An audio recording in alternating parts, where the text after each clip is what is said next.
Di awal film kita akan diperlihatkan dengan seorang wanita bernama Anna. Ini orangnya yang sedang memainkan sebuah alat musik bernama selo. Lalu tiba-tiba masuklah seorang pria tua yang sedang mabuk. Pria itu adalah ayah tirinya sendiri yang ternyata berniat untuk memperkosanya.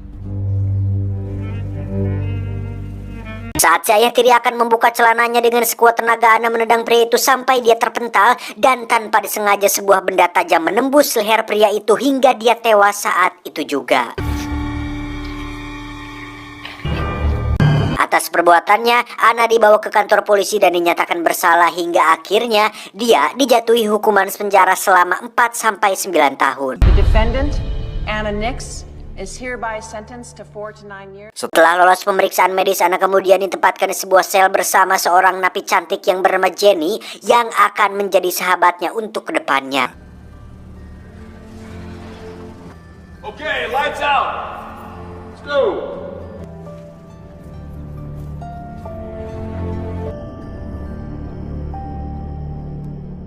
Singkat cerita, siang itu Anna dan para napi dibiarkan berkeliaran di lapangan untuk membangun kemistrinya dengan napi lain. Namun kala itu Anna dihampiri oleh seorang ketua geng yang bernama Cody yang sekonyong-konyong mengajak Anna untuk bergabung dengan geng berandalannya. Namun karena tidak ingin mempunyai masalah di hari pertamanya dia menginap di lapas, dia pun langsung menolak ajakan ketua geng tersebut. Just trying to be your friend. Akibat penolakannya itu, Anna kemudian diseret ke sebuah ruangan oleh geng Cody lalu disiksa sampai badannya dipenuhi memar. Akibat kejadian itu Anna mendapat perawatan dan diingatkan oleh perawat penjara agar tidak membuat masalah di sana. It's all yours.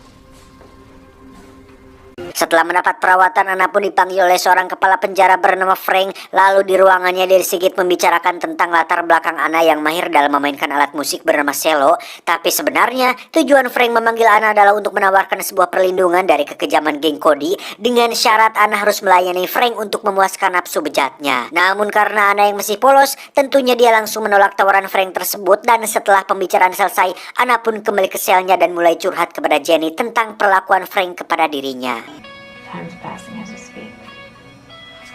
Singkat cerita, beberapa hari kemudian Anna kembali mendapat bulian dari sebuah geng kulit hitam. Kala itu kepala Anna dilempar dengan sebuah bola hingga membuat kepalanya nyut-nyutan. Karena kesal dengan geng tersebut, Anna memutuskan untuk masuk ke dalam geng Cody untuk mendapatkan perlindungan darinya. Namun ternyata untuk masuk ke dalam geng bukanlah suatu perkara yang mudah. Cody meminta Anna untuk melabrak ketua geng kulit hitam dan menghajarnya. Sedangkan Cody dan kelompoknya akan merekam aksi Anna sebagai pembuktian sekaligus untuk mengantisipasi jika Anna berani mengkhianati mereka.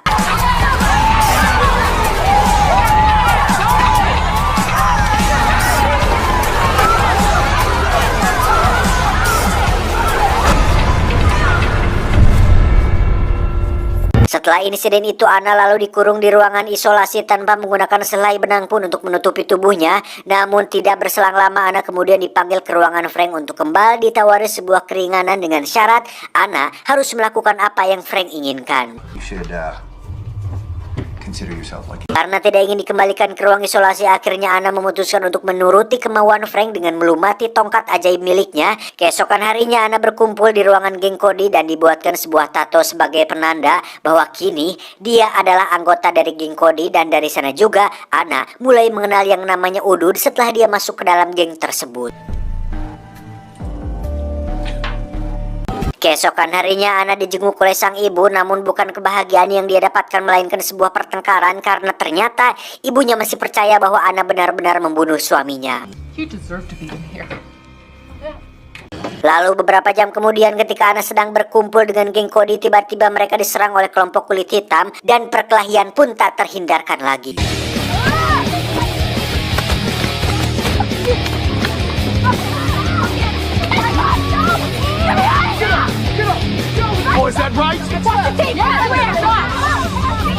Dan lagi-lagi akibat kejadian itu Anna harus berurusan dengan Frank yang pastinya dia wajib memberikan servisan terbaiknya agar tidak dimasukkan ke dalam ruang isolasi.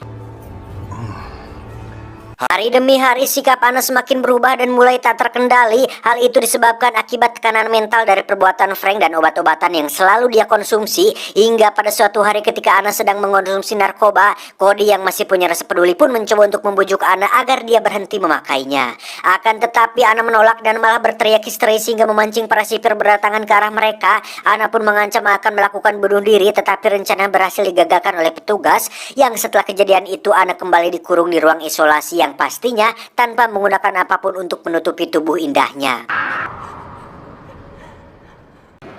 Kali ini Ana merasa sangat stres dan putus asa sehingga dia mencoba melakukan aksi bunuh diri dengan mengiris tangannya menggunakan benda tajam. Dan setelah aksi bunuh diri selesai, Ana pun pingsan dengan badan yang bersimbah darah. Beruntung tidak lama kemudian sipir menemukannya sehingga Ana langsung mendapat perawatan khusus. Namun karena hal tersebut dia terpaksa harus dipindahkan ke ruang khusus napi yang mengalami gangguan jiwa karena mereka menganggap bahwa Ana semakin berbahaya. Mendapat informasi anaknya sakit jiwa, sang ibu akhirnya luluh dan kembali menjenguk anaknya di lapas. Dia berkata kepada Ana bahwa ini semua adalah salahnya dan dia juga berjanji akan mencarikan jalan keluar untuk membebaskannya dari sana. I'll talk to the judge. Then I'll tell him the truth. Setelah selesai dengan ibunya, kemudian Ana langsung dipanggil oleh Frank untuk menjelaskan semua perbuatannya ketika berada di ruang isolasi. Namun karena Frank menyukai Ana, maka dia tidak akan mempermasalahkan hal tersebut. Akan tetapi jika dia mengulang kembali kesalahannya, maka dia akan dikirim ke tempat yang lebih kejam dari tempat dia tinggal saat ini. Mendengar hal tersebut, Ana mulai ketakutan dan meminta maaf kepada Frank serta berjanji untuk tidak mengulanginya kembali. Namun Ana juga meminta untuk menjauhkan geng Cody darinya.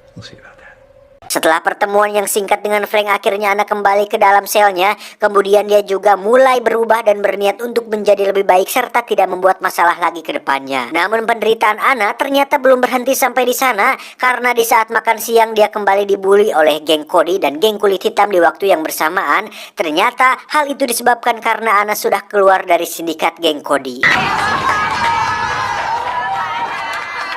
Singkat cerita, malam pun tiba. Ketika Ana sedang membersihkan lantai, dia lagi-lagi dipanggil oleh Frank. Namun kali ini Ana disuruh untuk berlatih kembali menggunakan selo karena tidak lama lagi akan ada acara penampilan bakat untuk para napi.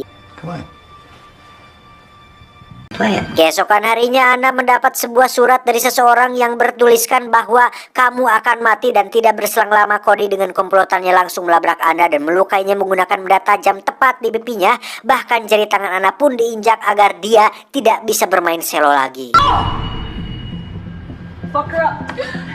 Setelah semua selesai, Ana kembali dibawa ke ruangan perawatan dan kali ini Frank langsung menemui Ana untuk mempertanyakan tentang kronologis kejadian yang menimpanya.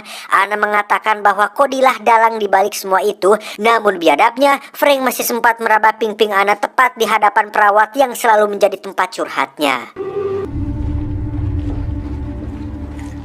Setelah kunjungan Frank selesai, kini saatnya untuk Ana kembali ke dalam selnya. Namun Ana malah mampir sebentar ke ruangan perawat karena dia tahu bahwa perawat tersebut adalah orang yang menjunjung tinggi keadilan hingga mungkin dia bisa menjadi satu-satunya orang yang akan mempercayainya. Dan benar saja, ketika Ana memberanikan diri untuk berbicara dengan perawat tersebut, dia langsung disambut dengan lapang dada dan siap untuk mendengarkan curhatan darinya. Ana pun berbicara mengenai semua yang telah dilakukan oleh Frank kepadanya. Lalu setelah mendengar cerita menyedihkan dari Ana, perawat tersebut langsung menjanjikan bahwa dia akan menyuruh kakaknya yang sangat dekat dengan sosok gubernur untuk mengungkap kejahatan yang dilakukan oleh sipir penjara terhadap Ana. Namun sialnya, percakapan mereka diketahui oleh Frank lewat CCTV yang di ruangan perawat tersebut. Mengetahui hal itu, dia langsung mengutus beberapa anak buah Cody untuk membunuh perawat tersebut agar tidak ada lagi penghalang baginya untuk mendapatkan Ana.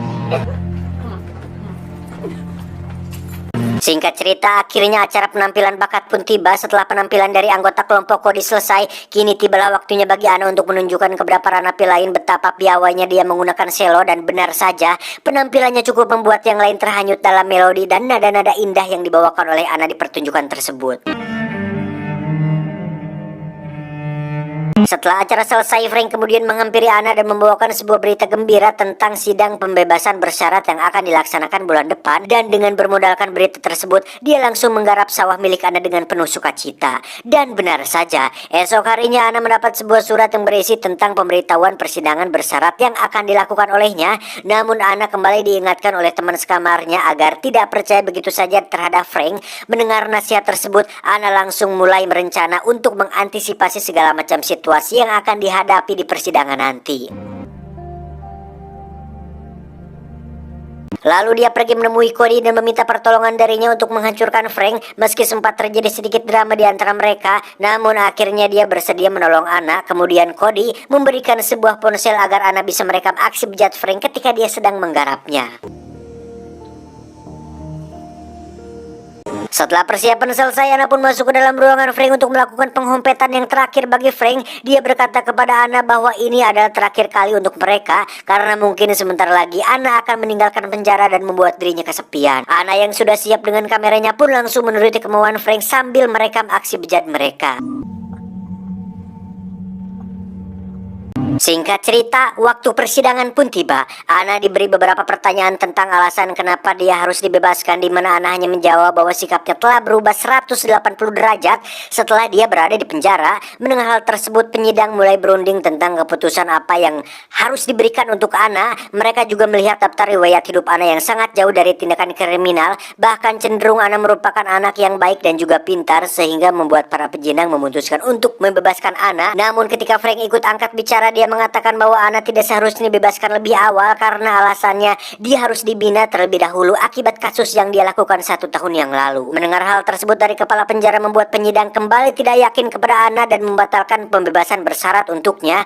Anna yang mengetahui akan terjadi situasi seperti ini pun langsung mengeluarkan ponselnya dan memperlihatkan video memalukan yang dia lakukan dengan pihak kepala penjara. Dan video itu langsung menuai pro kontra sehingga penyidang memutuskan untuk langsung menangkap kepala penjara saat itu juga. Officer, please detain this man.